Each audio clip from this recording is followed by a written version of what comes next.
So hi friends, welcome to our channel. Friends, మనకి defence research and development organisation DRDO నుంచి permanent officer స్థాయి పోస్ట్కి సంబంధించి ఈ యొక్క జాబ్ నోటిఫికేషన్ అనేది రిలీజ్ చేయడం జరిగింది. ఈ యొక్క పోస్ట్కి సెలెక్ట్ అయినటువంటి క్యాండిడేట్స్కి 37,000 రూపీస్తో పాటు ప్లస్ హౌస్ రెంట్ అలవెన్సెస్ అనేవి కూడా మనకి పే చేయడం జరుగుతుంది. ఎలాంటి ఎగ్జామినేషన్స్ అంటూ కూడా మనకి ఏమి కూడా కండక్ట్ అయితే చేయరు గైస్. ఈ విధంగా ఈ యొక్క నోటిఫికేషన్కి సంబంధించి కంప్లీట్ డీటెయిల్స్ అన్నింటినీ కూడా ఈ యొక్క వీడియోలో డిస్కస్ అయితే చేద్దాం. సో ఎవరు కూడా స్కిప్ అయితే చేయదు గైస్. ఫస్ట్ టైం మన ఛానల్ని విజిట్ చేస్తున్నట్టయితే కనుక సబ్స్క్రైబ్ అయితే చేసుకొని బెల్ ఐకాన్ కూడా యాక్టివేట్ చేసి పెట్టుకోండి. ఇంకా ఎవరైనా వీడియోని లైక్ చేయనట్లయితే కనుక డెఫినెట్గా వీడియోని లైక్ చేసేటువంటి ప్రయత్నం అయితే చేయండి guys. Okay, let's start the video. So ఈ యొక్క జాబ్ నోటిఫికేషన్ ద్వారా భర్తీ చేసినటువంటి ఈ యొక్క పోస్టులకి సంబంధించి ఎవరెవరు అప్లై చేసుకోవచ్చు అని చూసుకున్నట్టయితే కనుక ఆల్ ఇండియా నేషనల్ సిటిజన్స్ అందరికీ కూడా మనకి ఈక్వల్ ఛాన్స్ అనేవి ఇవ్వడం జరిగింది. కాబట్టి సో మీరు ఏ స్టేట్కి చెందిన వారైనా సరే ఈ యొక్క జాబ్స్కి అప్లై అనేది చేసుకోవచ్చు. సో ఈ యొక్క నోటిఫికేషన్ ద్వారా భర్తీ చేసినటువంటి ఈ యొక్క పోస్టులకి సంబంధించి అప్లై చేసుకోవడానికి మీకు ఉండాల్సినటువంటి ఏజ్ లిమిట్ విషయానికి వచ్చేట్లయితే కనుక సో మీకు మినిమం ఏజ్ అనేది 18 ఇయర్స్ అయితే కంప్లీట్ అయి ఉండాలి. జనరల్ అభ్యర్థులు వచ్చేసరికి 28 ఇయర్స్ వరకు కూడా అప్లై అనేది చేసుకోవచ్చు. నెక్స్ట్ మనకి క్యాస్ట్ వరకు కూడా ఏజ్ రిలాక్సేషన్స్ అనేవి ఉంటాయి. కాబట్టి ఓబీసీ క్యాండిడేట్స్ వచ్చేసరికి 31 ఇయర్స్ వరకు, SC ST క్యాండిడేట్స్ వచ్చేసరికి 33 ఇయర్స్ అప్లై చేసుకోవడానికి ఛాన్స్ అనేది కల్పిస్తూ ఉన్నారు. నెక్స్ట్ ఈ యొక్క పోస్ట్కి సంబంధించి అప్లికేషన్ ఫీజుకి సంబంధించిన డీటెయిల్స్ కనుక చూసుకున్నట్టయితే కనుక SC ST OBC క్యాండిడేట్స్ ఎవరైతే ఉంటారో ఈ యొక్క క్యాండిడేట్స్కి అప్లికేషన్ ఫీజు నుంచి మనకి మినహాయింపు అనేది ఇవ్వడం జరిగింది. సో రిమైనింగ్ కేటగిరీకి చెందినటువంటి క్యాండిడేట్స్ అందరూ కూడా 10 రూపీస్ అప్లికేషన్ ఫీజు అనేది మీరు ఆఫ్లైన్లో అయితే పే చేయాల్సి అయితే ఉంటుంది గైస్. సో ఇక అప్లికేషన్ ఫీజు అనేది ఏ విధంగా పే చేయాలి అని చూసుకున్నట్టయితే కనుక ఇండియన్ పోస్టల్ ఆర్డర్ ద్వారా కానీ లేదంటే DD రూపంలో ఇక అమౌంట్ అనేది పే చేయాల్సి అయితే ఉంటుంది. సో ఇక DD అనేది ఏ విధంగా తీయాలి అని చూసుకున్నట్టయితే కనుక సో మీరు ఏదైనా ఒక నేషనలైజ్డ్ బ్యాంకుకి వెళ్ళి in favour of director NSTL payable at Visakhapatnam అనేటువంటి ఈ యొక్క పేరుపై మీరు అక్కడ DD అనేది తీసి DD రిసిప్ట్ని కూడా మీరు అప్లికేషన్ ఫామ్తో పాటు కూడా పట్టుకొని వెళ్ళాల్సి అయితే ఉంటుంది. నెక్స్ట్ ఇక్కడ మనకి అకౌంట్కి సంబంధించిన డీటెయిల్స్ని కూడా మనకి ఇక్కడ నోటిఫికేషన్లో ఇవ్వడం జరిగింది గైస్. నెక్స్ట్ ఈ యొక్క పోస్ట్కి సంబంధించి సెలక్షన్ ప్రాసెస్ అనేది ఏ విధంగా ఉంటుంది అని చూసుకున్నట్టయితే కనుక సో ఇక్కడ మనకి 7th పాయింట్లో క్లియర్గా మెన్షన్ చేయడం జరిగింది. A written test consists of objective type multiple choice questions will be conducted to shortlist the candidates for interview if necessary అని చెప్పేసి మెన్షన్ చేయడం జరిగింది. సో ఎవరైతే ఇక రిక్రూట్మెంట్కి షార్ట్ లిస్ట్ అయినటువంటి క్యాండిడేట్స్ ఉంటారో ఆ యొక్క క్యాండిడేట్స్కి ఫర్దర్గా మనకి రిటన్ టెస్ట్తో పాటుగా ఇంటర్వ్యూ అనేది కండక్ట్ చేయడం జరుగుతుంది. So number of candidates apply చేసినప్పుడు మాత్రమే మనకి రిటన్ టెస్ట్ అనేది కండక్ట్ చేయడం జరుగుతుంది. లేదంటే కేవలం మనకి ఒకే ఒక ఇంటర్వ్యూ ద్వారా ఈ యొక్క వేకెన్సీస్కి సంబంధించి సెలక్షన్ అనేది కంప్లీట్ చేసేటువంటి ఛాన్స్ అనేది ఉంటుంది గైస్. నెక్స్ట్ ఈ యొక్క పోస్ట్లకి సెలెక్ట్ అయినటువంటి క్యాండిడేట్స్కి మనకి పే స్కేల్ అనేది ఏ విధంగా ఉంటుంది అని చూసుకున్నట్టయితే కనుక సో మంత్లీ వచ్చేసరికి 37,000 రూపీస్తో పాటుగా ప్లస్ హౌస్ రెంట్ అలవెన్సెస్ అనేవి కూడా మనకి పే చేయడం జరుగుతుంది. సో పోస్టుల వరకు ఎసెన్షియల్ ఎడ్యుకేషనల్ క్వాలిఫికేషన్తో పాటు వేకెన్సీస్కి సంబంధించిన డీటెయిల్స్ కనుక చూసుకున్నట్లయితే కనుక ఈ యొక్క నోటిఫికేషన్ ద్వారా మనకి డిఫరెంట్ డిసిప్లిన్స్లలో ఖాళీగా ఉన్నటువంటి జూనియర్ రీసెర్చ్ ఫెలో అని చెప్పేసి ఈ యొక్క ఉద్యోగాలను అయితే రిక్రూట్మెంట్ అనేది చేయడం జరుగుతుంది గైస్. సో ఇక్కడ మనకి ఏ డిసిప్లిన్స్లో ఎన్నెన్ని వేకెన్సీ అనేవి కేటాయించినటువంటి కంప్లీట్ డీటెయిల్స్ అన్నింటినీ కూడా మనకి ఇక్కడ నోటిఫికేషన్లో ఇవ్వడం జరిగింది.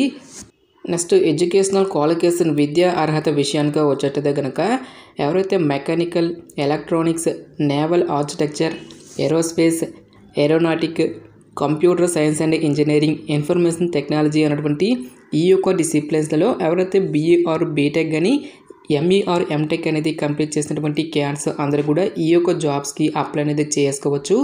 సో క్వాలిఫికేషన్తో పాటుగా మనకి ఎవ్రీ ఇయర్ కండక్ట్ చేసేటువంటి graduate aptitude test in engineering GATE ఎగ్జామినేషన్కి సంబంధించిన స్కోర్ కార్డు కానీ లేదంటే నెట్కి సంబంధించిన స్కోర్ కార్డు అనేది ఎవరికైతే ఉంటుందో వాళ్ళు మాత్రమే ఈ యొక్క జాబ్స్కి అప్లై చేసుకోవాల్సి అయితే ఉంటుంది.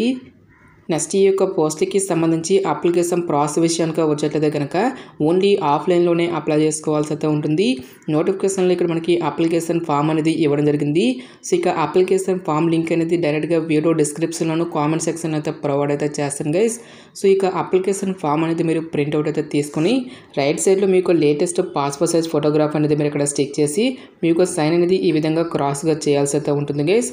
నెక్స్ట్ అడ్వర్టైజ్మెంట్ నెంబర్తో పాటుగా బ్లాక్ లెటర్లో మీ యొక్క ఫుల్ నేము, సో మీరు ఏ పోస్ట్కి అయితే అప్లై చేస్తున్నారో ఒక పోస్ట్ నేమ్తో పాటు మీ యొక్క ఫాదర్స్ నేము, నెక్స్ట్ మీ యొక్క మదర్స్ నేమ్తో పాటుగా మీకు స్పౌజ్ నేమ్ అనేది ఇస్తే ఇవ్వండి, లేదంటే స్కిప్ అయితే చేస్తాను గైస్. నెక్స్ట్ మీకు జెండర్తో పాటు మీకు కేటగిరీ, డేట్ ఆఫ్ బర్త్కి సంబంధించిన డీటెయిల్స్తో పాటుగా కరస్పాండెన్స్ అడ్రస్, నెక్స్ట్ మీకు పర్మనెంట్ అడ్రస్తో పాటుగా కాంటాక్ట్ డీటెయిల్స్ని కూడా మీరు ఇక్కడ ఇవ్వాల్సి అయితే ఉంటుంది. నెక్స్ట్ ఇక్కడ మీ యొక్క ఈమెయిల్ ఐడి అనేది కూడా ఇచ్చేసి మీకు ఎడ్యుకేషనల్ క్వాలిఫికేషన్కి సంబంధించిన డీటెయిల్స్ అన్నింటినీ కూడా మీరు ఇక్కడ 1 by 1 అయితే ఫిల్ చేయాల్సి అయితే ఉంటుంది గైస్. సో ప్రీవియస్గా మీకు ఏదైనా వర్క్ ఎక్స్పీరియన్స్ అనేది ఉంటే ఒక సంబంధించిన డీటెయిల్స్ అన్ని మీరు ఇక్కడ మెన్షన్ చేయాల్సి అయితే ఉంటుంది. లేదంటే ఇక్కడ మీరు సింపుల్గా నాట్ అప్లికేబుల్ అని చెప్పేసి ఈ విధంగా మెన్షన్ అయితే చేస్తాను గైస్. నెక్స్ట్ మీ వద్ద గేట్కి సంబంధించిన స్కోర్ కార్డు కానీ లేదంటే నెట్కి సంబంధించిన స్కోర్ కార్డు అనేది ఉంటే ఎస్ అయితే ఎస్ అని, లేదంటే నో అయితే నో అని చెప్పేసి ఇక్కడ మీరు మెన్షన్ చేసిన తర్వాత రోల్ నెంబర్తో పాటుగా మీకు వచ్చేటువంటి ఒక స్కోర్తో పాటు ఇయర్, ఒక వ్యాలిడిటీకి సంబంధించిన డీటెయిల్స్ అన్నింటిని కూడా మీరు ఇక్కడ క్లియర్గా మెన్షన్ చేయాల్సి అయితే ఉంటుంది. ఈ విధంగా డీటెయిల్స్ అన్నింటినీ కూడా ఫిల్ చేసిన తర్వాత డిక్లరేషన్ దగ్గర మీ యొక్క ప్లేస్తో పాటు డేట్ అనేది కూడా ఇచ్చేసి ఇక్కడ మీ యొక్క సిగ్నేచర్ అనేది ఇక్కడ చేయాల్సి అయితే ఉంటుంది. సో ఇక అప్లికేషన్ ఫామ్తో పాటు ఏ సర్టిఫికేట్స్ అనేవి అటాచ్ చేయాలి అని చూసుకున్నట్లయితే కనుక సో 10th క్లాస్ క్వాలిఫికేషన్కి సంబంధించిన సర్టిఫికేట్స్తో పాటుగా వ్యాలిడ్ నెట్కి సంబంధించిన స్కోర్ కార్డు కానీ లేదంటే గేట్ ఎగ్జామినేషన్కి సంబంధించిన స్కోర్ కార్డు అనేది మీరు అప్లికేషన్ ఫామ్కి అటాచ్ అయితే చేయాల్సి అయితే ఉంటుంది. నెక్స్ట్ మీ యొక్క లేటెస్ట్ క్యాస్ట్ సర్టిఫికేట్తో పాటు ఏదైనా ఒక ID proof, next 2 recent passport size ఫోటోగ్రాఫ్స్తో పాటుగా అప్లికేషన్ ఫీజుకి సంబంధించిన రిసిప్టు, సో ఎక్స్పీరియన్స్ ఏమైనా ఉంటే అక్కడ సంబంధించిన సర్టిఫికేట్స్ని కూడా మీరు అప్లికేషన్ ఫామ్కి అటాచ్ అయితే చేయాల్సి అయితే ఉంటుంది. ప్రతి ఒక్క ఎడ్యుకేషనల్ డాక్యుమెంట్స్ అన్నిటిపై కూడా సెల్ఫ్ అటెస్టేషన్ అంటే మీకు సైన్ అనేది కంపల్సరీగా చేయాల్సి అయితే ఉంటుంది గైస్. సో ఇక సర్టిఫికేట్స్ అన్నిటిని కూడా పట్టుకుని ఇక్కడ ఇచ్చేటువంటి ఈ యొక్క పర్టికులర్ డేట్స్లలో ఇక్కడ ఇచ్చేటువంటి ఈ యొక్క వెన్యూ అడ్రస్కి మీరు డైరెక్ట్గా ఇంటర్వ్యూకి అయితే అటెండ్ అనేది అవ్వాల్సి అయితే ఉంటుంది గైస్. సో ఒక్కొక్క బ్రాంచ్కి మనకి ఒక్కొక్క రోజున మనకి కండక్ట్ చేయడం జరుగుతుంది.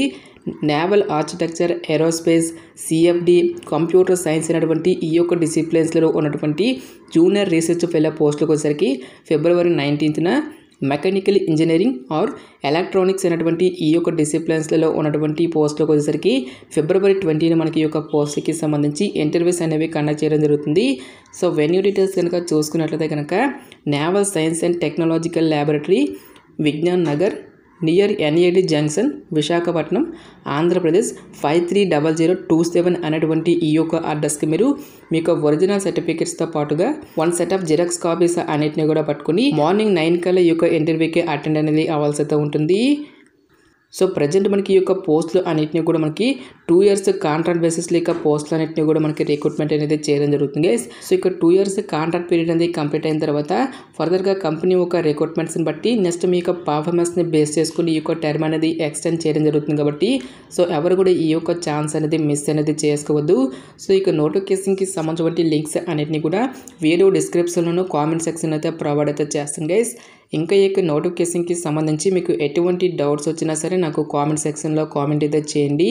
ఎటువంటి మరెన్నో జాబ్ అప్డేట్స్ కోసం మన ఛానల్ని సబ్స్క్రైబ్ చేసుకునే బెల్ ఐకాన్ కూడా యాక్టివేట్ చేసి పెట్టుకోండి. సో ఇది ఫ్రెండ్స్ ఇవాళ వీడియో. రేపు మరొక మంచి జాబ్ అప్డేట్తో మళ్ళీ మీ ముందుకు రావడం జరుగుతుంది. Thanks for watching this video.